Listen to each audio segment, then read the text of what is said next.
Hello everyone and welcome back to the Ryan Retro channel. Apple just released their cheapest MacBook ever and it is incredible. It's pushed more people to pick up a Mac for the first time than ever before, and lots of people are coming back to Mac after years away. So what better time than now than to make a gaming guide and help guide you through playing all of your favorite games on your Mac. Whether you have a MacBook Neo, a MacBook Air, a Mac Mini, or any other Mac, you can follow along with me, and by the end of this video, you'll be able to play any game you like, whether it's a Steam game, Epic game, good old games game, Switch games, retro games, anything you can think of. I'm going to show you how to connect your controller, your mouse, and get playing your favorite games on Mac. I'll keep this video nice and easy and simple to follow so that whether you're picking up a Mac for the first time ever or for the first time in a long time, you, your friends, your family, even your grandma should be able to play some games on Mac after watching this video. This video will probably be pretty long because I am going to cover a lot of things, so make sure you check out the timestamps down below to jump around to where you're interested in, or watch the whole thing from start to finish because then I get more money. Because then you get more knowledge, and I want to help you out. Before we talk about installing games and app on Mac, we first need to talk about how to install apps and games on Mac. There are a few different kinds of installer you will come across in this video and in general when using a Mac. They are PKG files, DMG files, and app files. So let's begin with PKG files. PKG files are like regular installers you will have encountered on Windows and other systems. You double click the PKG to open it, and then you click through Next, I agree, I accept, and things like that. You enter your password or scan your fingerprint if you have a keyboard with Touch ID, and then the application will automatically be installed to your applications folder on your Mac. And from the applications folder, you can open it and run it. The next kind of installation file is the DMG file. This is a virtual drive. Just like when you connect a physical USB stick to your computer and it pops up as a drive that you can access, the DMG file is a virtual version of this. When you connect a real USB stick, you will see it pop up on the desktop and the left panel of the Finder window. You can click on it and access your files, and then when you're done, you can click the eject button on the left side of the Finder window, or on the desktop, you can click and drag the drive to the bin. That will eject your drive, and then you're free to take it out and go on your day. A DMG file is a virtual version of this, so when you double click the DMG file, it will likely open a window that looks something like this, and all you need to do to install your app is just drag the app icon to the applications folder, and it will move it into your applications folder and be ready to use. Then when you're done, close the window and you should eject the mounted virtual drive by clicking the eject button on the left side of the Finder window, or grabbing the drive icon from the desktop and dragging it to the bin. The final kind of installation is just an app sitting there in a folder ready to use. All you need to do with this is drag it into your applications folder manually and you're done. It's ready to go. When installing some applications, you may encounter an error like this, which says it's not trusted and cannot be opened. In order to fix this, you need to come up to the top left of the screen and click the Apple logo, click System Settings. On the left side of the window, scroll down to Privacy and Security. Click on that. Then on the right side, scroll all the way down to the bottom, and it will tell you that your Mac has prevented this app from opening because it doesn't think it's safe. If you're sure you want to open it, click the Open Anyway button. You'll then need to click Open Anyway one more time, and now the app will open normally, and every time you try to open this app in the future, it will now open normally because you've told your Mac that you trust it. One more thing we'll cover in this video is native games versus games that need to be translated, games that don't work natively on Mac. But what does that mean? Well, think of it like this. A native app is one that's made to work on Mac, so it gives the Mac what it needs. Cyberpunk, for example, is a Mac native game, so it gives the MacBook the apples that it likes. It understands it and it runs fine. Some other games, however, are not made to work on Mac. They're incompatible because they're made to work on operating systems like Windows. So they don't give the Mac the apples that it understands and wants. They're giving it oranges. And your MacBook doesn't know what to do with oranges. So the game just simply will not work. So what can we do? Well, we need to use an app to translate those oranges into apples. One of the things we use is called Rosetta. Rosetta is one of the translators that takes those oranges and turns it into apples. Then your Mac can understand it. In order to get the game running, we actually need to use a few different translators all at once. Thankfully, we have some apps that will do this for us. But of course, running multiple translators to translate the code is not going to be as fast and smooth as just running it natively. So if you can play a game that runs natively on Mac, like Cyberpunk for example, it's going to of course run better than games that need to be translated through multiple translators in order to run. But still, it's much better translating them than not being able to play them at all. So what are these translating apps that get your games running? There are quite a few around, but there are two popular choices. The two popular choices are Crossover and Whisky. Crossover is the gold standard. It's the one that works the best, and the creators of this app are constantly putting time and effort into improving it. You can get a 14-day free trial of this app, which I have done for this video. And if you'd like to buy it, it's a $75 fee for a lifetime license. No subscriptions, but quite a hefty fee. Personally, I believe it's worth the price because it allows you to play almost any game from Windows on Mac, provided your Mac is powerful enough. But not everybody's going to be happy with paying a $75 fee. So I do have a free alternative for you, which is called Whisky. Whisky is a bit outdated now. It's not as good as Crossover, but it is open source and completely free. Here is a little comparison from Whisky's own documentation, and as you can see, while it is open source and free, it's missing a lot of features from Crossover. Crossover is much better in every single way, but you do have to pay for it. So if you do want to save your money, go with Whisky, but if you can't afford it, I highly recommend getting Crossover, or at least trying the 14-day free trial. Before we start installing our games and setting them up, let's first connect a controller or a mouse in order to control the games. If you only intend on using the trackpad and the keyboard, you can of course skip this step to the next timestamp. Connecting a controller or mouse is really easy. All you need to do is hold down the Bluetooth pairing button on your controller or mouse, which will be different for everyone, so check out the instruction manual to find them. Then on the Mac, you just need to come to the top right of the screen, click these two little icons here to open the control center. You will see Bluetooth, and you can click the little right arrow here. Click Bluetooth settings, and this will open the Bluetooth setting window. Make sure that your controller or mouse is in pairing mode, and you will see it here under nearby devices. Here is my DualSense wireless controller.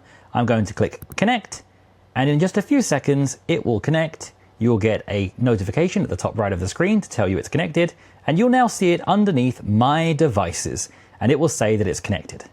From now on, anytime you turn this controller on nearby your Mac, it should automatically connect. And if it is not connected, you'll see here it says not connected. You can click the connect button to connect to it once again. Just make sure the controller is turned on and nearby your Mac, and it should connect totally fine. If you're having any problems with your controller, maybe it's not behaving as it should, a good way to fix those problems is to disconnect the controller, click this little eye icon, and click Forget this device. Forget the device, and then control it again fresh and new. So once again, hold down the pairing button on the device, and then connect to it again. This can often solve problems if the connection wasn't established properly the first time around.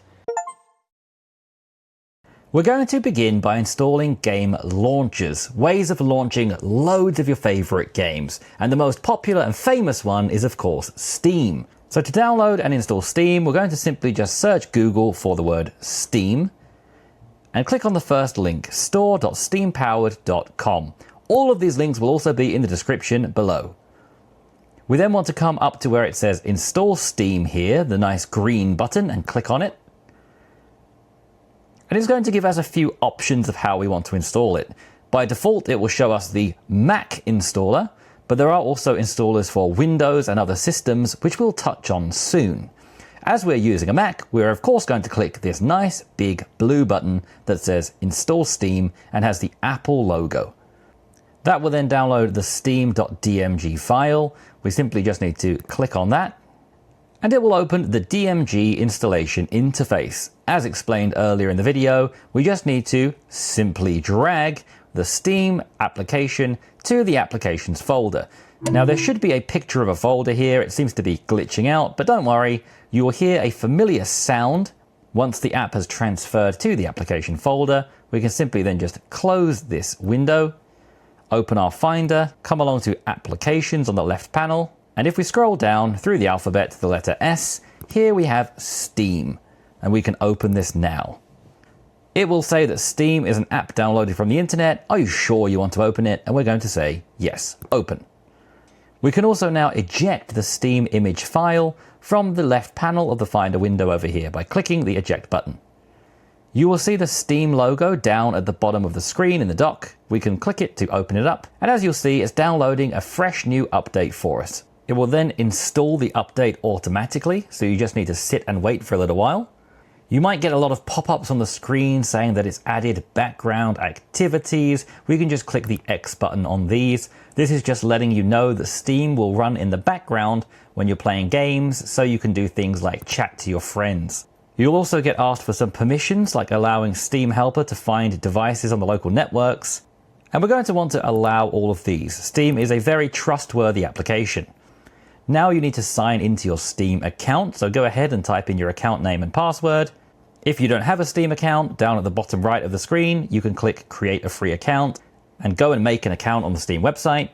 The best way to sign in with Steam is using a QR code here by scanning it through the Steam Guard app on your Android phone or iPhone. It's a nice, easy way to sign into Steam quickly and securely. I have the Steam app installed on my phone, so I'm going to open it. At the bottom of the Steam app in the middle, there is a little shield icon which we can click. I scanned the QR code with my phone's camera, and now I can tap Sign into Steam. So you can sign in with the QR code or by simply just typing in your account name and password. You have the choice to participate in a hardware survey, which I'm going to decline. And now we're in the main Steam window. To install your games, you want to come across to where it says Library. And here we're going to see a few interesting things. First of all, you can see that I have 200 games installed. And if I had a Windows laptop, I'd be able to install all of them. But if you notice over here, we have a few symbols, and one of them is an Apple symbol. If we click on this, it's only going to show us games we can run on macOS. As I explained earlier in the video, not all games are compatible natively with Mac. Some of them need to run through translation programs.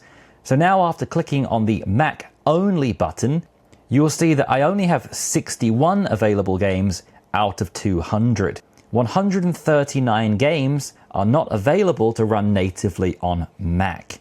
So you can now look through your game list and see which ones you'd like to play. These ones have been listed as working perfectly with macOS, so all of these games should work nicely on your Mac. There are some great games here like Slay the Spire, Cyberpunk, Football Manager, more than enough for me to sink my teeth into for a long time. So if I'd like to install one of these games, I simply just need to click on the picture of it, which will open its own dedicated page, and then click on the nice big blue install button. It will ask where you want to install it to. If you have a computer with multiple hard drives, you could choose which one. You can also install it to external hard drives. Today we're going to just keep things simple and install it to the Macintosh hard drive, which should be selected by default. You will see how much free storage space you have. Here we have 168 gigabytes, and this game is 678 megabytes, so we have more than enough space here. You can also choose if you want to create a shortcut on your desktop and create a shortcut in your application folder. I would recommend keeping it like this. Don't clutter up your desktop with shortcuts, but do create an application shortcut so it's easy to search for later. So with the first box unchecked and the second box checked, making sure we're installing on our main hard drive. Here we only have one choice anyway. Let's click the install button. You will see it says it's starting to download. We have a little download bar here and also a download bar at the bottom of the window as well. So now we just need to simply sit back and wait while Steam downloads the game and installs it for us. And once it's done, this big pause button will change into a nice big green play button. The game has now finished downloading, and we have that nice big green play button. We can now click the play button and we'll be launched directly into our game. And just like that, here I am playing Stardew Valley through Steam on my MacBook. It was super easy. I just needed to download and install Steam, and I can start playing this game because it works natively on Mac OS. So if all the games you want to play work natively on Mac OS, it's going to be extremely simple. But what about those 139 games that don't work on Mac OS? How am I going to play those? Well, as I mentioned earlier in the video, we're going to need to use an app to help turn those non-native Mac games into something the Mac can understand. So rather than just installing Steam from the website like this and trying to play some games, we're going to need to install it a different way. So coming back to Google now, we're going to search for Crossover. The official website for Crossover is codeweavers.com. The link will be in the description below. If we scroll down just a little bit, you will see Crossover Mac, and we're going to want to try the free trial. You can also buy it for $74, and it is, in my opinion, definitely worth it. It's a lifetime license to allow you to play all the games you'd like to play on your Mac. Before today, let's click the free trial button. You're going to want to enter your name and your email address. Check the box. They even promise they're not going to sell you 1,500 live ladybugs. And then click Download Trial Now. Once the zip extracts, we'll be left with just the application here. So we simply need to grab it and drag it into our Applications folder. Then we'll click on Applications, come down to Crossover, and we can open it up. We'll be asked if we trust the application and want to open it. We're going to say yes, open, and it will let you know that you've got 14 days to trial the application and see if you like it. Let's hit Try Now. And right away, it's going to suggest us some apps we might like to install. And we're going to run through a few of these in this video. Let's begin with Steam. Click on Steam and then click Install. It's now going to simply install Steam completely for you without you needing to do anything yourself. You don't need to go and find the download like we did before. It's going to do absolutely everything. Just sit back, relax, and let it install. After a while, it might look like the installation has stopped, but you'll see a new icon down on the dock. If you click this, you'll see it wants to install some fonts. Just make sure you hit yes, accept, I agree, all the usual installation procedures on all these boxes that pop up. These are things needed for the Windows environment we're installing right now. Eventually, we'll get into the Windows installation for Steam. So just like you would on a Windows PC, we're going to hit next, next, install, and finally make sure Run Steam is checked and hit the finish button. It's now going to update Steam and launch it. Just like before, when we installed the app natively, we once again have to sign in to Steam. So you can type your username and password or scan the QR code with the Steam app on an iPhone or Android phone. Steam will open exactly the same as before. We can close our friends list, close the hardware survey, and head to Library. You'll notice here that we don't have that Apple icon to display only Apple compatible games, because we're now running Steam in a Windows environment. It thinks it's running on Windows. We've successfully tricked it. So now we have all 200 of our games available to download, install, and play. I'm going to try Traveler's Rest, a game quite similar to Stardew Valley, but not available natively on Mac. So we're going to hit Install. It's going to install to the local C drive, which is actually our Mac's hard drive. I'm going to disable Create Desktop Shortcut, but keep Create Start Menu Shortcut enabled. And I'm going to hit Install. We're now going to sit and wait while it downloads and installs our game. After a few minutes, the game has downloaded and installed, and we can now hit the nice big green play button. And just like that, we are now playing a game that's not available natively for macOS on our Mac, thanks to the beauty of Crossover. But what about if you don't want to pay $74 for something like Crossover? Maybe you just don't have the money. The MacBook Neo is a budget-oriented device, so you may have bought it because you don't have the biggest budget for these things. Then I would like to recommend Whisky as well. Whisky is by no means anywhere near as good as Crossover, but it is completely free. As it says at the bottom of the screen, it's no longer being actively maintained. So it's not the latest and greatest, but it does work pretty well, and it is completely free forever. So if you'd like to try Whisky as well, check out the link in the description below to the getwhisky.app website. Click download latest. And then once it's done, you can open up the zip file, which will just present the Whisky app to us right here, which we can simply drag into our applications folder. Scroll down to W for Whisky and open it up. We will need to agree to open the file. And then we're going to need to set up some dependencies. Thankfully, Whisky will do this automatically for us.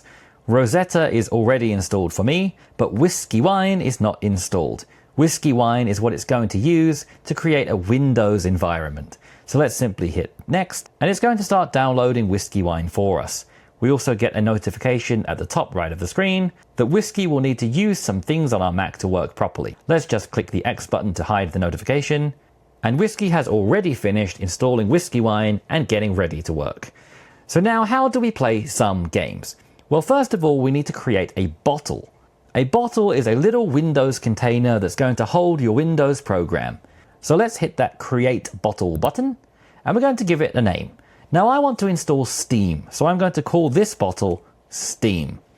We can choose which version of Windows we want. I'm going to keep it as Windows 10. And then you can also choose where to save the bottle, but I'm going to keep it by default. Let's hit create, and you'll see a little loading wheel over here as it creates the bottle for us. So we're going to need to wait a little bit while it sets up all the files it needs. While it's doing this, we can go grab our Steam installer file. So let's head back to our web browser. Let's go back to the Steam website, store.steampowered.com, which again I will link in the description below. Hit the green Install Steam button. Earlier in the video, we clicked on the Apple Install Steam button, but we don't want that this time. We want to install the Windows version of Steam so we can play all of the games that only Windows supports. So underneath this button, you will see the Windows icon. We're going to click this one. That will download the Steam setup.exe file, the Windows Steam installer. Let's minimize our web browser. Come back to Whisky, which now seems to have finished its job. The loading wheel has disappeared, and we can now install a program. So make sure your Steam bottle is selected by clicking on it. It should be lit up nice and orange. Then we're going to come down to the bottom right of this window and click Run. If when you click Run nothing happens, simply close the app and open it again. That did happen to me a few times while preparing this video. But after hitting the Run button, it should open up Finder like this. You can navigate to Downloads, and you can find that Steam installer file you just downloaded. So let's double click on that. Once again, we get a little loading wheel as it's now going to install Steam. Here we have the Windows version of the Steam installer. We're going to click Next, Next, Install. Once it's done, make sure Run Steam is checked and click Finish. It's now going to run Steam, update it, and open. When Steam has finished installing, you should be able to simply just double-click the Steam icon, open Steam, and then carry on as normal, playing your games. Unfortunately, as I sit down to record this, it's not opening. I did have it working before, so I know that it can work. But unfortunately it doesn't work right now. The official documentation on the Whisky website does say it takes quite a long time to open. It's one of the drawbacks of using the free open source Whisky application rather than paying for Crossover. So I think Crossover is definitely worth the money. I have no affiliation with Crossover. I don't get anything if you buy it. I do just think it's worth the money if you're intending to play a lot of Windows games on Mac. But if you do want to keep things free, check out Whisky. Hopefully it will run smoother for you than it is for me during the time of filming. And Whisky is also a really popular application, so you can find lots of support online. Next, we're going to install Epic Games. So coming along to the website store.epicgames.com, linked in the description below, we can come to this big blue download button at the top right corner of the screen. Click on this, and we'll now be in the download page. It will automatically realize you're using a Mac and give you the Mac installation download button. So we can click this Apple icon, Install on Mac OS button to download Epic Games, and it's going to download the Epic Game Installer DMG file. If the installation gets blocked because it's unverified, we can just tap on it and then click Download Unverified File. Once it's done, we can click on the DMG file to open it up, and it's a simple installation procedure of just grabbing and dragging the Epic Games launcher to the applications.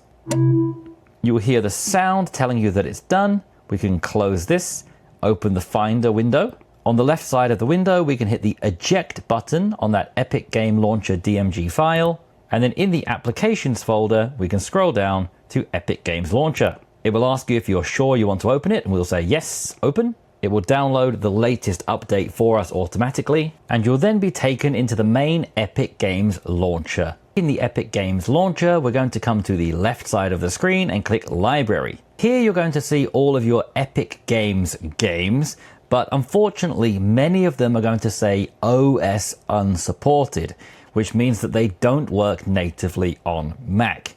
In order to hide all of the games that we can't play and just see the ones that we can play, on the right side of the screen we have the filters, and by clicking Platform and then Mac OS, we'll only see our Mac OS compatible games. You'll see I have 5 Mac OS compatible games compared to the 38 compatible Windows games. I've collected some free games here to show to you guys, but it seems that most of the free games on Epic Games are really weird thirst trap card games. So for example, let's say we want to play Epic Cards 3. We can just hit the install button underneath it down here. It will ask where you want to save it.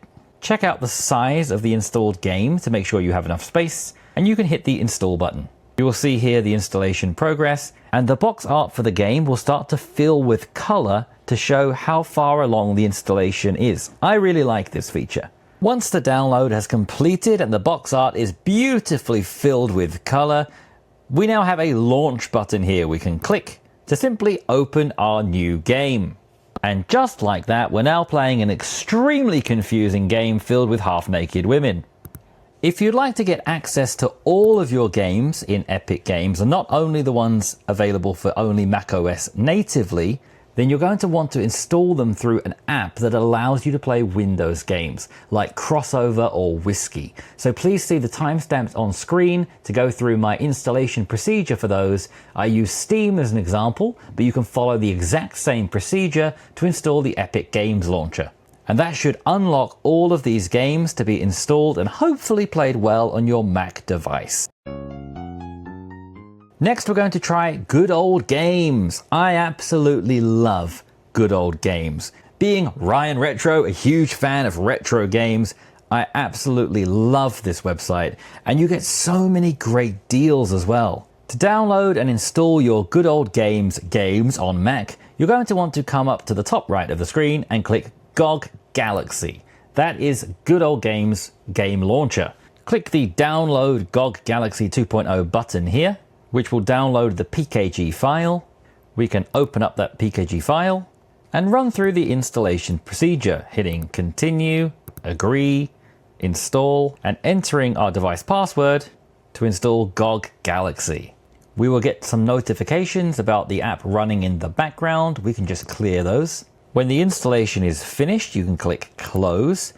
And then if you'd like to, you can delete that PKG file as we don't need it anymore. So let's click Move to Bin, and it's going to put it in the trash can down here. Now, how do we open the application? Well, it's automatically moved it to our application folder. So let's click on Finder in the dock at the bottom of the screen. Come to Applications on the left panel. And if we scroll down to the letter G, here it is, GOG Galaxy. Let's double click it to open it up. We're going to need to enter our password now, and it's going to launch GOG Galaxy. You're going to need to sign in. Mine already recognizes my account, so I just need to enter my password. You can also sign in with Google, Discord, or Xbox. Once you've signed in, you'll be in the main GOG Galaxy application. On the left side of the screen, you can come down to Owned Games, and here are all the games you own on GOG. Not all of these games are going to be playable natively on Mac, unfortunately. So what we want to do is click where it says Mac at the top of the screen to filter only by games that we can install on our Mac, which is far less than our total. For today's example, I'm going to install Theme Hospital, a classic 90s game. So let's click on Theme Hospital, and we simply just need to click the pink install button at the top of the screen. We can see that the full size of the game will be 204 megabytes. We can choose where we want to install it to. I'm going to keep it just the application folder, and I'm going to hit the install button. You can see the installation progress up here, and once the game is finished installing, that install button will change into a play button. So we can click the play button to open the game. And just like that, nice and simple, only a few minutes after accessing the Good Old Games website, I'm already loading up into the game. As a lot of our games are not available to play natively on Mac, if you want to play them, you're going to need to run a Windows environment. In Crossover, you can hit the install button at the bottom left of the screen, and it has GOG Galaxy right here for you to install and run. In Whisky, you're going to want to install the Good Old Games launcher. So I would begin by pressing the plus button up here and creating a new bottle called GOG, hitting create. Then back on the Good Old Games website, instead of clicking this big download GOG Galaxy 2.0 button, you're going to want to click Windows down here, which will download the GOG Galaxy exe file to install it on Windows. Then inside your GOG bottle, you're going to hit the Run button at the bottom right of the application and choose the GOG exe file you just downloaded. We're now going to install some games that have their own dedicated launcher, rather than being part of something like Steam or Epic Games. There are so many games out there that I can't possibly show you all of them, so I'm going to show you a few of the most popular ones, and you'll be able to transfer the same skills to any game you'd like to play. So let's begin with Minecraft, a game that I've loved since it was back in alpha. This is the Minecraft download page, which I will link in the description below. And we want to come over to here where it says download for Mac OS. It will download the Minecraft DMG file, so let's open that. And here we need to simply just grab the little creeper icon and drag it over to applications. A sound will let you know that the application is complete. We can close this window, and inside Finder, we can navigate to applications on the left panel. We can also now eject that Minecraft DMG file we just downloaded. And let's scroll down to M for Minecraft and open it up. It will ask if you're sure you want to open it up. Yes, I am. Open. It will update to the latest version automatically. You'll be asked if you want to allow Minecraft to find devices on your local network, which I will allow. You'll also be told that the Minecraft launcher is going to run in the background. So let's just press the X to hide that notification. And when you're ready, you can now hit the play button and start playing Minecraft. This is a game that works natively on Mac, so you should have no issues downloading it, installing it, and playing it just like I did in only a matter of minutes. Using the same techniques I showed in the beginning of the video, timestamped on screen, I also installed League of Legends and various other games as well that all work great here on the MacBook Neo. So if you're having any issues installing these games, check out that beginning part of the video where I showed you how to install various different file types on Mac. Now that we have our game launchers installed like Steam, Good Old Games and Epic Games, and we have all of our standalone games installed like League of Legends and Minecraft, we're now going to get into retro gaming and emulating games, all the way back to things like the Atari and Game Boy, up to modern day systems like the Nintendo Switch. So when it comes to retro gaming on Mac, there is an incredible app called OpenEmu, and this is just fantastic. So we're going to come to the openemu.org website, linked in the description, and click download now. This will download a zip file, which we're going to open, and that will present us with the OpenEmu application, which we're going to just drag into our applications folder. Head over to your applications folder, come down to O for OpenEmu, and open it up. As is the case with a lot of these emulation apps, they will be blocked by Mac. It will say Apple couldn't verify that it's free of malware, so it won't let you open it. To get around this, as I showed in the beginning of the video, just click Done, come up to the top left of the screen, click the Apple icon, System Settings, scroll down to Privacy and Security, scroll down once again to the bottom of the window, and you'll see that your app was blocked to protect your Mac. But we're going to click the Open Anyway button. It will ask if you're really sure you want to open it, and we're going to say yes, open anyway. You're going to need to use your password or Touch ID to confirm this, and then it will open the app normally. And from here on out, anytime you open the app in the future, it will open fine, as you've said that you trust it. So here we are inside OpenEmu, possibly the best emulation app on any desktop system. So in order to begin, we're going to simply just navigate through next, next, go. Now here is the beauty of OpenEmu. On the left side, you can see all of the consoles that you can emulate. We have Atari, Game Boy, Game Boy Advance, GameCube, although I will be recommending a different app for that one.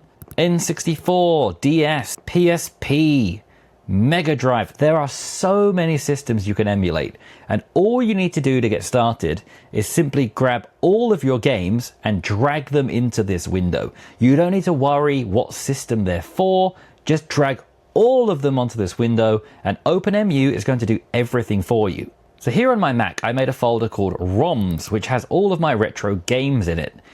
Inside the different folders, I have the different games. So I have N64 games in this folder, PS1 games in this folder, Switch games in this folder, etc, etc. But because OpenEmu is so intuitive, I can simply select all of the folders here and just drag them into the main window of OpenEmu.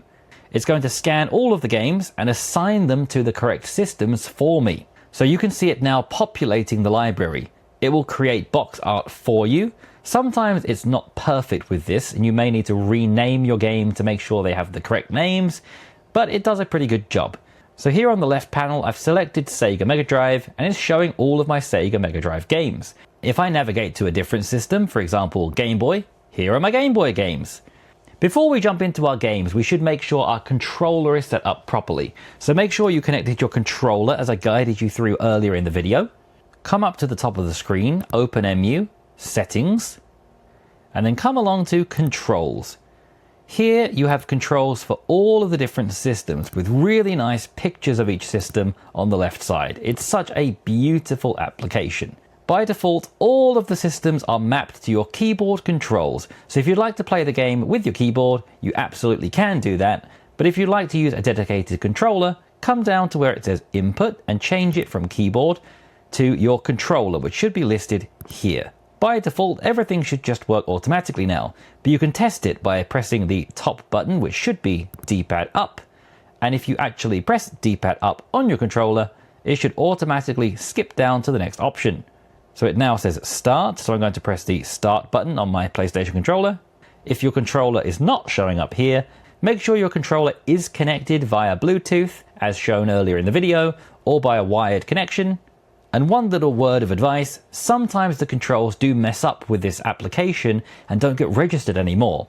To fix that, come up to the top of the screen to this setting icon here, click Bluetooth, Bluetooth settings, find your controller and click the little I button, and you want to click Forget this device.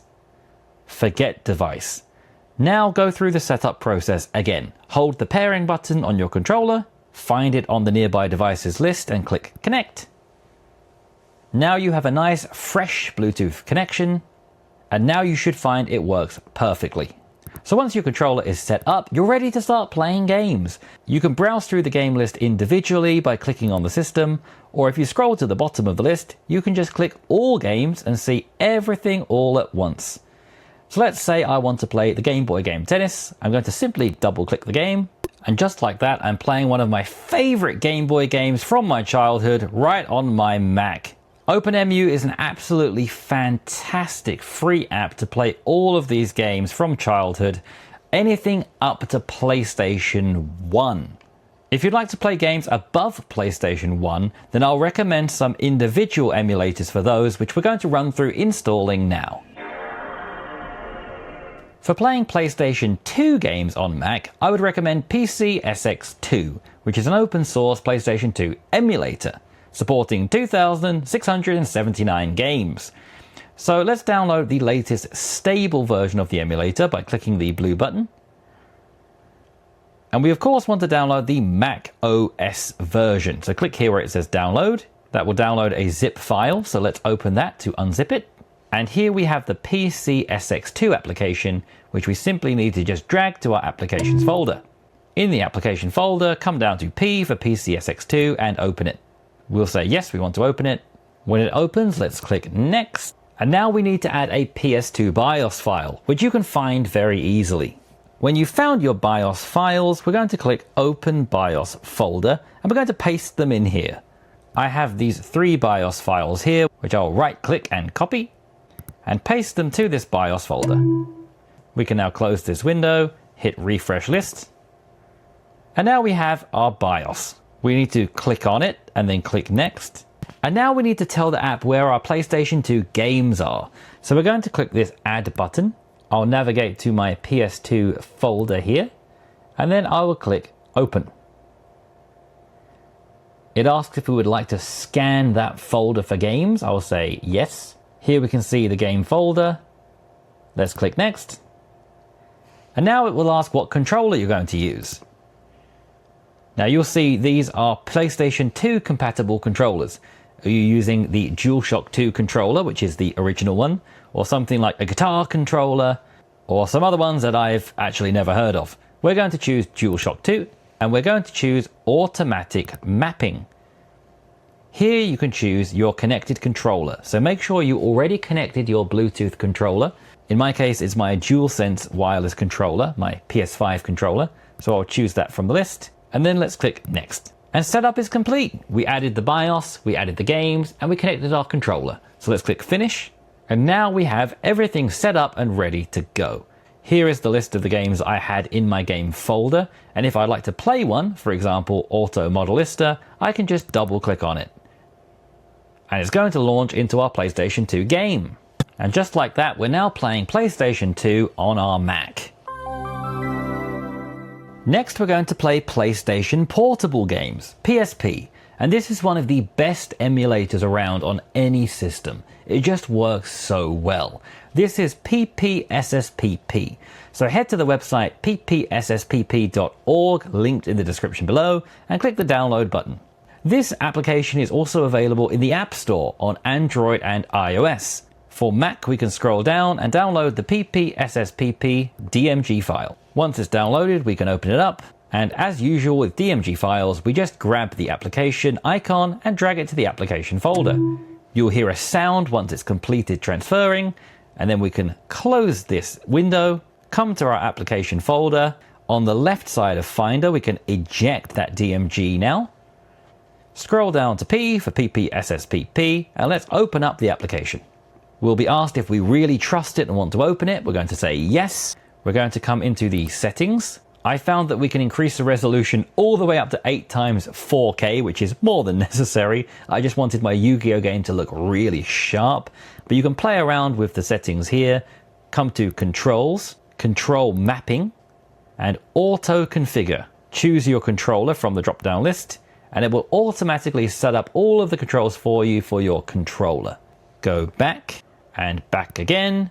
And now you need to make sure it recognizes your games. So let's come to the Games tab, and you need to tell it where your games are. So let's hit the folder icon here. I'll navigate to my PSP folder and click Open. And here are all of my PSP games. To click one, I simply just need to double click on it, and we're going to be straight into our PSP game, working perfectly with our controller. It really is one of the easiest emulators to use, and I highly recommend it. You'll also find one of the buttons on your controller will bring up the PPSSP menu. For me, it's clicking in the left stick will bring up the PPSSP menu where I can save and load states, I can access the settings and more. It really is a super easy emulator to use. Next, we're going to set up PlayStation Vita emulation. So come to the Vita 3K website linked in the description and scroll down a little bit and you'll find the download buttons. We're of course going to go for the Mac OS download, so click the Grab from GitHub button and it will start the download. This download is a DMG file, so let's click to open it up. And then to install the app, we simply need to just grab it and drag it to our applications folder. You'll hear a sound to tell you the transfer is complete. We can close this window, open our Finder, navigate to Applications on the left panel. You can also eject the Vita 3K installer now as well. And let's open up Vita 3K. We will get a message saying we can't open it because it's not trusted. Hit Done. Come up to the Apple logo at the top left of the screen, click that, and then System Settings. Scroll down to Privacy and Security on the left panel. Click that and scroll all the way down to the bottom. Here it will tell you that Vita 3K was blocked to protect your Mac. We're going to click Open Anyway, and then in the box that opens up, we're going to click one more time, Open Anyway. We're going to need to enter our password or use Touch ID, and it will open the app normally. From here on out, every time you open the app, it's going to just open without you needing to do anything else. Here we are now in the Vita 3K setup screen. You're going to want to choose your language, hit Next. You can now choose where to save Vita 3K files to. I'm going to keep this as default. Click Next again. And you now need to install 3 things. You need to install 2 kinds of firmware and also a font package. Thankfully, Vita 3K makes this really easy because they include download buttons right here. So if you just click the download buttons one by one, you can download the files. So let's click the first download button, download pre-inst firmware. That's going to open a bit.ly link in your web browser. And you should be able to click continue to destination at the bottom of the screen. I found that this website often crashes for me. And when I click continue to destination, nothing actually happens. So in that case, you could simply just navigate to this URL shown on the screen here.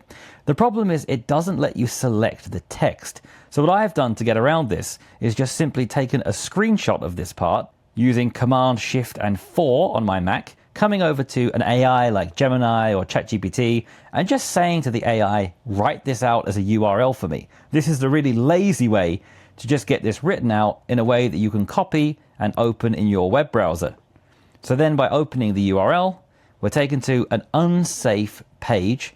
And if you'd like to continue and install Vita emulation, you should click the Advanced button, scroll down, and click Proceed. This will then start the download. An alternative way would be to read what the file name is at the end of the URL string, so it's psp2updat.pup, and search for that and try and find it in a different location online. So with that file now downloaded, we're going to come back to Vita 3K and download the next one. So let's click the Download Firmware button. Thankfully this time it's taking us to the official PlayStation.com website. So all we need to do here is scroll down. We need to right-click the Download Update box and choose Save Link As. Then choose where you'd like to save this file. The download folder is fine, and hit Save. It may block the download for being insecure, so let's hit the Keep button. Now let's go back to Vita 3K and download the final file, the font package. Once again, we're taken to bit.ly. If things all go swimmingly, you can just click the Continue to Destination button, and it will open the link for you. In my case, once again, my web browser is blocking this, likely due to one of my ad blockers. But unlike the previous bit.ly page, thankfully this time it is letting me click or highlight this string of text. So I can right-click, copy, and then paste it in the search bar. Hit enter, and it will try to start downloading the file. Although once again, it says it's an insecure download, so we're going to need to click Keep, and then we get our file downloaded. So hopefully when you try this yourself, you're going to have no issues clicking the Continue to Destination button. If you do have issues like me, either search for this file name, type out the URL yourself, or get AI to do it for you if you're lazy like me. Now you should have 3 files downloaded. So in the Vita 3K app, we can now install them. So click the Install Firmware File button, and you're going to have to install them one by one. So let's click the first one and open. It's going to install that pretty quickly. You can then choose to delete that file if you'd like, as we won't need it anymore. So let's check the box and click OK. And you'll now see for the first file, we have a check mark next to installed. The other 2 still have an X, so we're going to need to install those next. And by the way, it doesn't matter what order you install any of these files in. Click Install Firmware File again and choose one of the other files, and it will begin the installation. We can check the box to delete the firmware installation file again to free up our space, and click OK. Now we have a check mark next to 2 of the required files. So let's one more time click Install Firmware File and choose the last file that we didn't select yet. That will install in just a few seconds. Again, let's delete the firmware installation file and click OK. And now all 3 files have check marks next to them, and we are ready to go. Let's click Next. Click Next again. And you are now ready to launch into the Vita 3K emulation app. Click OK. It will give you a huge wall of text that we do not need to read, so uncheck Show Next Time and close. And you now have your virtual PlayStation Vita on your Mac. Let's create a user. You can call it anything you want and give yourself an avatar, but this is all unnecessary. Just for the sake of branding, I will choose my Ryan Retro logo and call myself Ryan. Confirm. The following user has been created. Press OK. And now the thing that you should remember here is to check the automatic user login box, so you don't have to always log in every time you open the app. Let's now click on our profile to log in. After clicking on your user profile, you'll see this black screen with the current time. Click the screen anywhere one more time, and you'll be in the main homepage of the app now. One good thing about Vita 3K is it usually recognizes your controller automatically. If you come to Controls at the top of the window here and then Controllers, you'll see it already recognized my DualSense wireless controller. It's all set up and ready to go. If it hasn't automatically recognized your controller, you may need to set it up here and check that you are connected via Bluetooth, wired, or however else you connect your controller to your Mac. Make sure it's turned on and connected. Let's close this box, and now it's time to install games. And we're going to need to install either PKG games, zip games, or VPK games. My Vita game is a zip file, so I'm going to click Install Zip.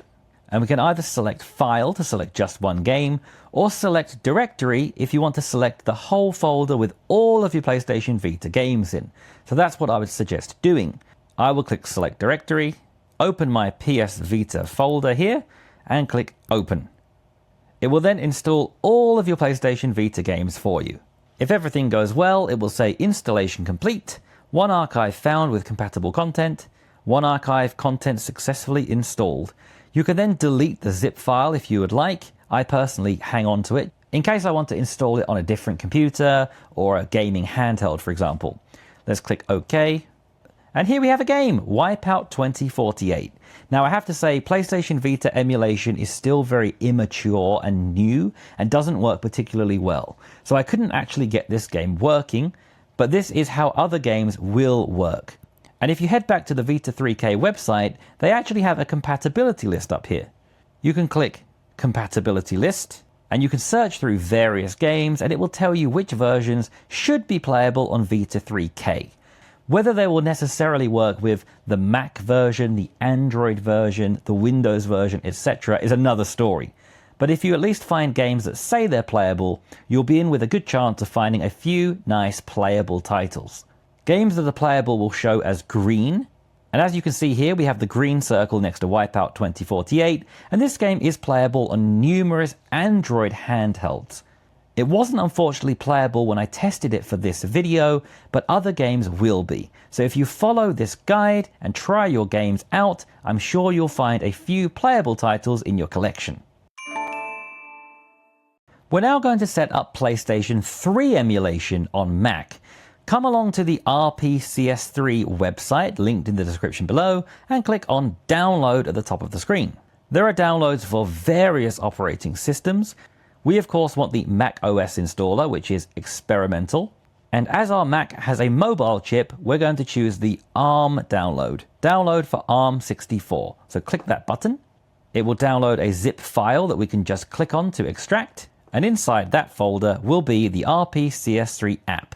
We can simply just drag into our applications folder. Open the applications folder, find RPCS3 and double click it to open. Opening this app will be blocked by Apple, so hit Done. Come up to the top left of the screen and click the Apple logo. Click System Settings. On the left side of the screen, scroll down to Privacy and Security and click on that. Scroll all the way down to the bottom, and here it will say RPCS3 was blocked to protect your Mac. We're going to click Open Anyway, then click Open Anyway one more time, and either enter your password or scan your finger with Touch ID. Now we've opened RPCS3, and next time we open it, it won't warn us like that again. We will get a nice little quick start menu, but we're going to turn off Show at Startup because we don't want to see this every time we open this. Check I have read the quick start guide, and then click Continue. And here we are in the RPCS3 application. First of all, let's set up our controller. come to the top of the screen where it says pads and click on this. By default, player 1 will be set to the keyboard. If you're going to use the keyboard, that's fine, and you can check here the buttons you're going to use. I want to use my controller, and if I click under devices, you'll see I can only select keyboard. That's because the handler over here is set to keyboard. So I'm going to click keyboard at the top left of the screen and change it to a DualSense controller, which is what I'm using. If you're using a different controller, you could also select one of these DualShock or DualSense options.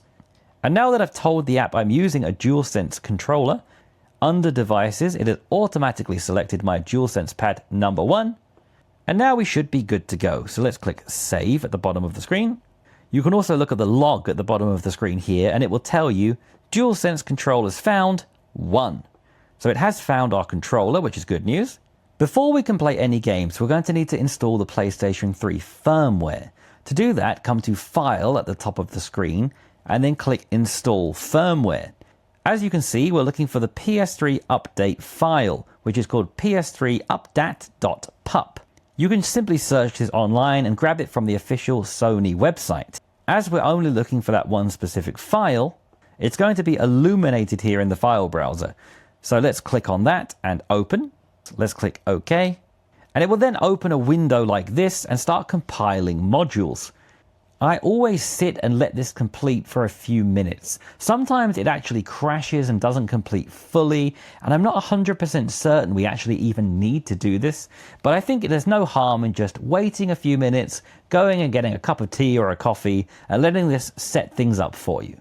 After a couple of minutes, it will finish compiling, and you'll get a message at the top left of the screen saying it's likely crashed, and you can just close it. So I'm going to close this now by pressing Command and Q. It will ask if we really want to close it, and I'm going to say yes. My whole RBCS3 just crashed, so I just simply closed it and opened it again, and we're now ready to add our games. So at the top of the screen, click File. Here you can add your games, and PlayStation 3 games come in a variety of formats.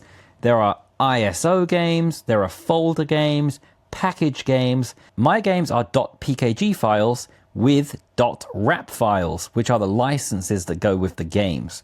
So in my case, I'm going to click File, Install Packages, because my games are in package files. If you had ISO games, you would click Add ISO Games. So I will click Install Packages, and I'm going to simply just select all of the files in here and click Open. It's telling me I'm going to install multiple packages here. You can see these are the games I'm installing: GTA San Andreas, Rayman Legends, and Rayman Origins. In my case, the OK button is also off of the screen, so I can't click it. In order to fix that, I'm going to just double click the top bar here to make it fill the screen. Then I'm going to click Install, and it's going to install those 3 games for me. One thing to note is that if you choose pre-compile shaders here, it's going to open the games and compile the shaders before you play. And this could take quite a long time for each game.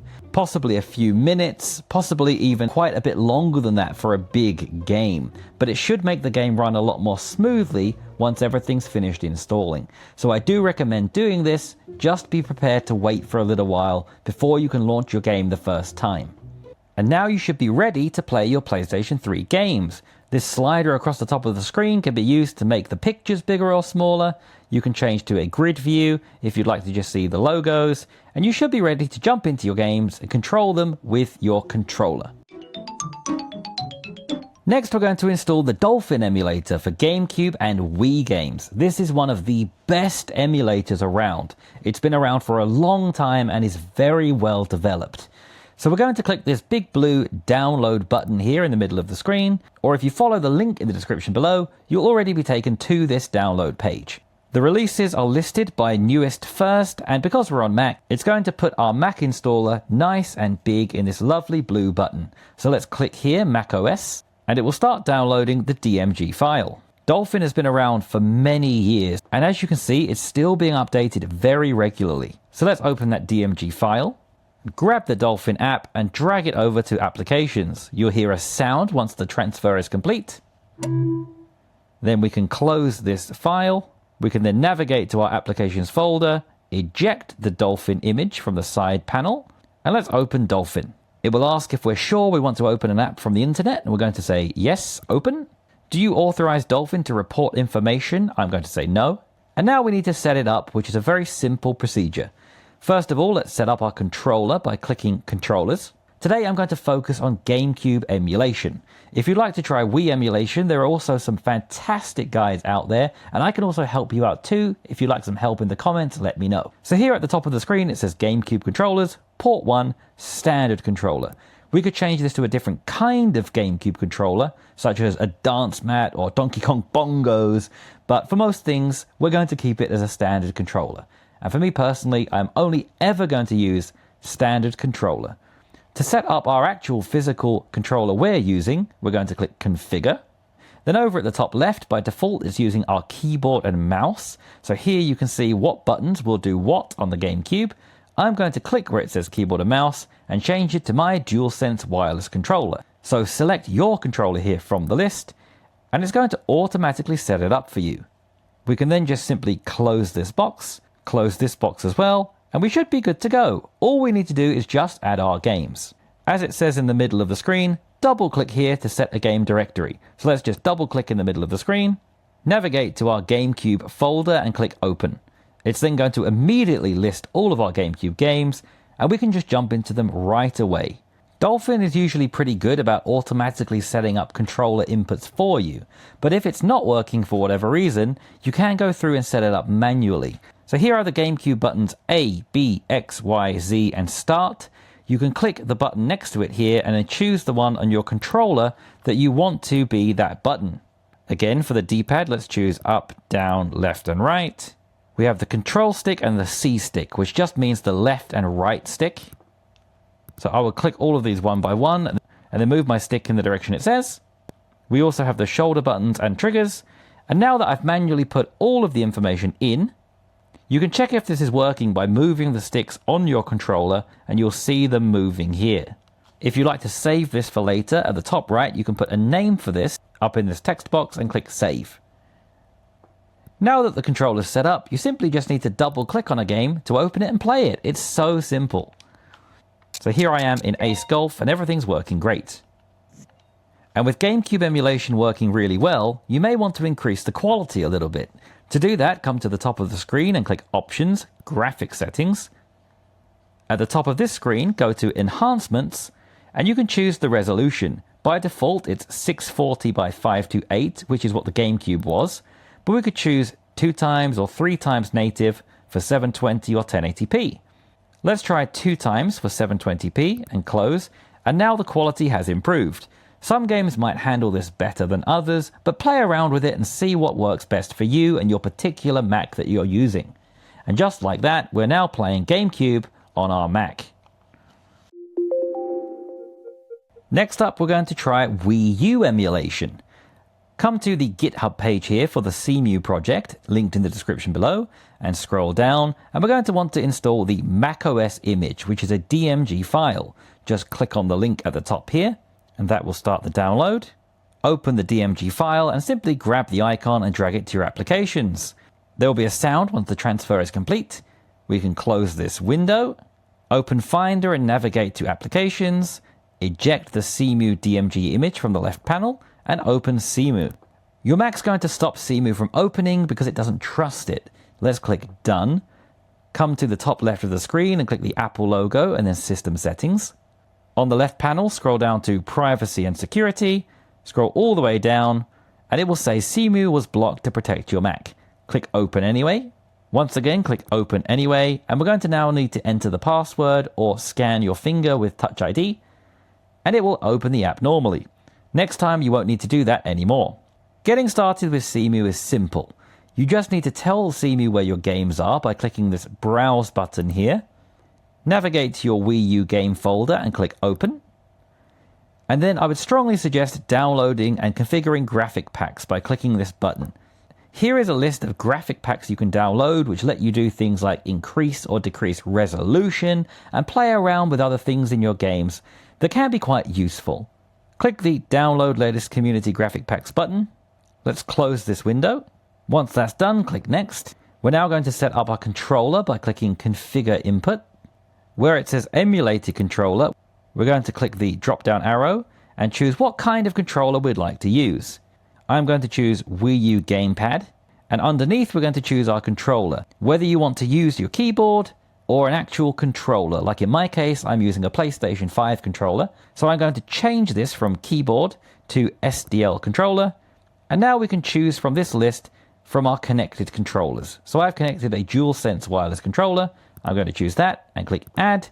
And it's going to automatically set everything up for me. You can check that it's working properly by moving the left and right sticks on your controller and seeing them move on screen. Once this is done, you can click the X at the top left of the window, and now click the close button.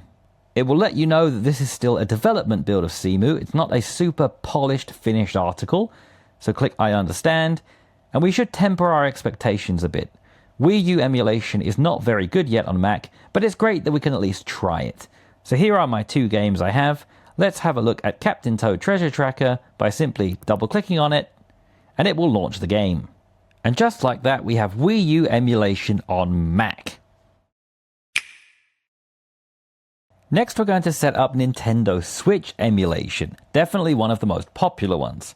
Come along to this website in the description below to install the Ryujinx app. There are all kinds of different packages available for different operating systems. We of course want the Mac OS downloader, so click on this link here, and it will start downloading the zip file. Click on the zip file to extract it, and here will be the app. We just need to simply drag into our applications folder. In the applications folder, scroll down to R for Ryujinx and open it up. As is becoming very common with these emulators, it's once again blocked by Apple. So click Done. At the top left of the screen, click the Apple logo, System Settings. On the left panel, scroll all the way down to Privacy and Security. And then inside Privacy and Security, scroll all the way down to the bottom, and it will say Ryujinx was blocked to protect your Mac. Click Open Anyway. One more time, click Open Anyway. Enter your password or use Touch ID, and it will now open the app normally, and every subsequent time you open the app, it will open fine. Straight away, you're going to get an error that you don't have a prod.keys file. This is something I can't tell you where to get, but you can find extremely easily by just looking for it. So find a prod.keys file, click OK. You're going to need a prod.keys file and also a Nintendo Switch firmware file. Make sure they match and also try to get the newest versions. I'm going to be using versions 21.2.0. And when you have those 2 files, click Actions at the top of the screen, Install Keys, and then Install Keys.keys. Select your prod.keys file, and then click Yes. That will install your prod.keys file. Click OK. Once again, click Actions, Install Firmware .xci or .zip. Here is my firmware 21.2.0.zip file. So I'm going to select that, click Yes, and that has installed the firmware. We are now ready to play Switch games. We just need to add them. So to do that, we're going to come to Options, Settings, and then up here at the top right of the window, it says Game Directories. Click the Add button, navigate to where your Switch game folder is, and click Open. We're then going to click OK. And now here are all of our Switch games. And it even tells us underneath how well it's expected to work. If it's going to be playable, if we're expected to at least get in-game, but maybe not be perfectly playable. And some games maybe don't have a rating yet because they're possibly not that popular. Before we start playing, there is one more thing we should do, which is set up our controller. So we actually have a way of playing the games. So come to Options, Settings. I'll expand this window just to make it a little bit clearer. On the left side of the screen, come to Input. And then by default, it's set to Keyboard. If you're using a keyboard, this will be fine. And here are the buttons you can use. I want to use my controller. So where it says All Keyboards, I'm going to change that to my DualSense wireless controller. We can check if it's working properly by moving the sticks on our controller and seeing them move on screen. It should work by default. On the left side of the screen, you can also come to Graphics, Resolution Scale, and here you could increase the resolution if you have a powerful machine and want things to look even better. I'm going to keep it as default, click OK, and my application actually just crashed, but that's fine. Let's click Reopen. And we should be ready to jump into a game now. So to jump into a game, simply double click on it and it's going to load, open, and we should be playing Switch on Mac. So in just a matter of about 5 to 7 minutes, you should be set up playing your Switch games on Mac. Next, we're going to set up Xbox emulation. And let me just warn you straight away, Xbox emulation is an absolute dumpster fire. It is not good. But I'm going to show you how to do it anyway. So let's come to the Zemu website, which is zemu.app, linked in the description below. And let's click the Download for macOS button. It's going to download a zip file, so let's click on that to extract it.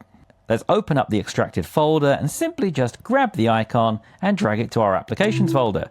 Come to Applications, scroll down to X for Zemu, and let's open that up. We'll need to say we are sure we want to open it. And here is the Zemu app. Let's click Settings to get started. You'll likely want to make this bigger because everything is quite hard to navigate, so let's make the window nice and big. And you're going to need a series of files to get this running. You're going to need the MCPX boot ROM, the flash ROM BIOS, and the hard disk. Now, if you just search online for Xbox BIOS files, these will usually come packaged together. And once again, I can't really tell you where to go to find these, but there is a great archive online that has files like this. And if you find that archive, you can find these files nice and easily. Once you have them, we're going to open them one by one. So let's click on MCPX boot ROM. I downloaded this Zemu files folder from a great archive. Inside the boot ROM image folder is the MCPX file. So let's open that.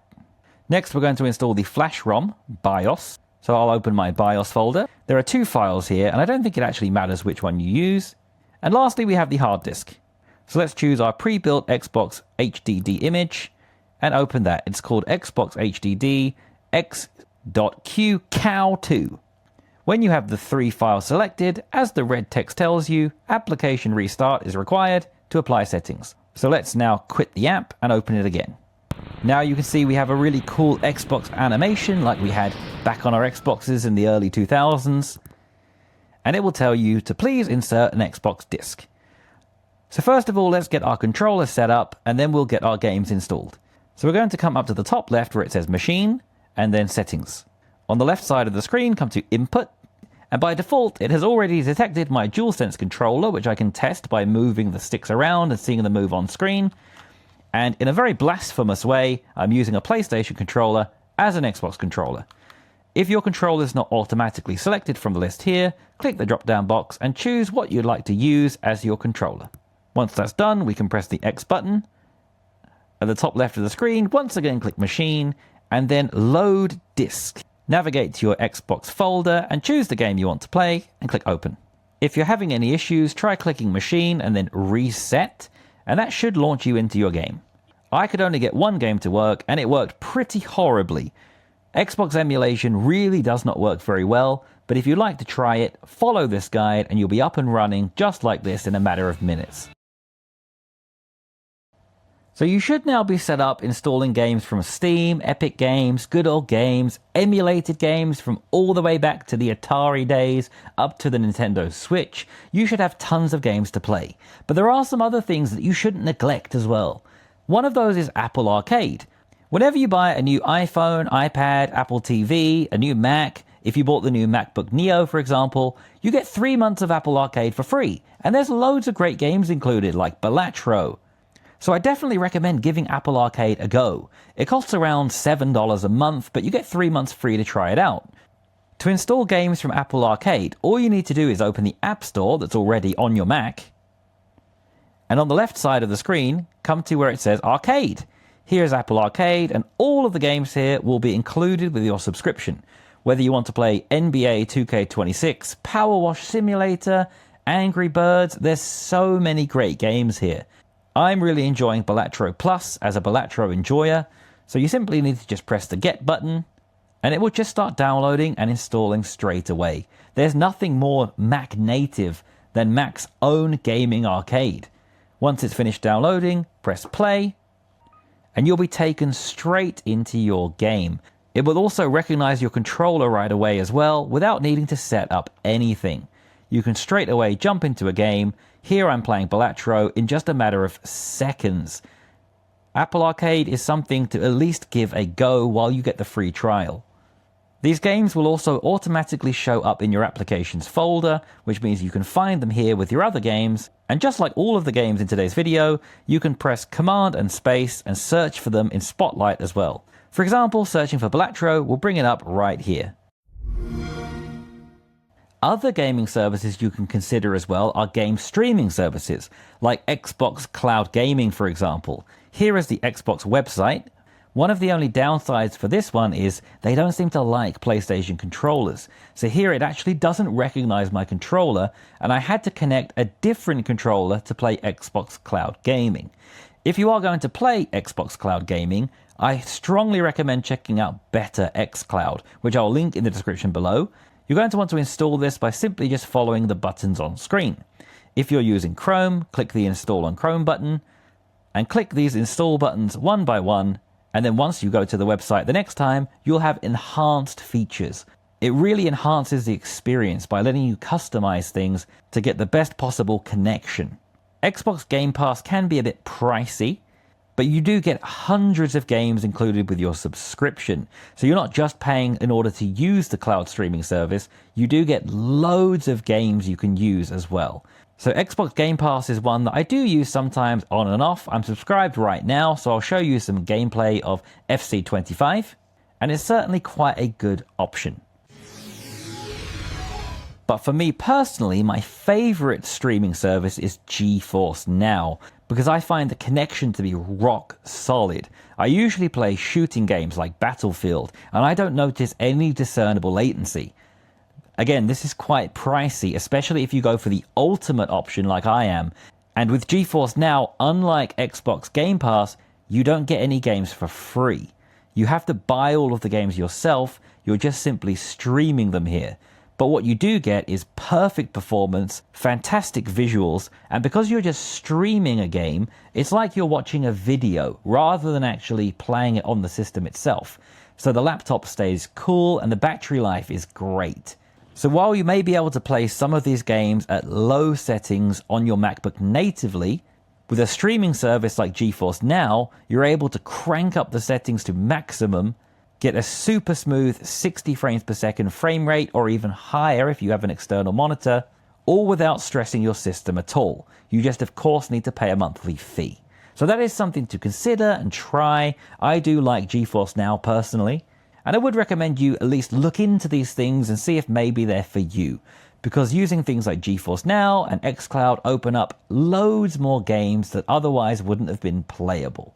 So if you followed this guide from start to finish, you should now be set up and able to play tens of thousands of games. From the Game Boys and the Ataris, to the Nintendo Switch and modern PC games, whether they're designed to work with Mac or not. Almost any game you could possibly want to play should be at least somewhat playable now.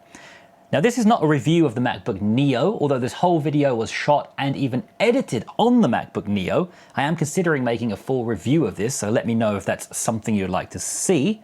But the purpose of this video was to guide you through getting any of your Mac games working on any Mac you may own. I hope I was helpful and I hope I achieved that. If I was, please give me a like and subscribe if you haven't already. And if you have any other tips to share with me, anything you'd like to comment or add or share with others, please let me know in the description below. And I'm going to put together a really long pinned comment below this video so we can add more and more knowledge to share with everyone.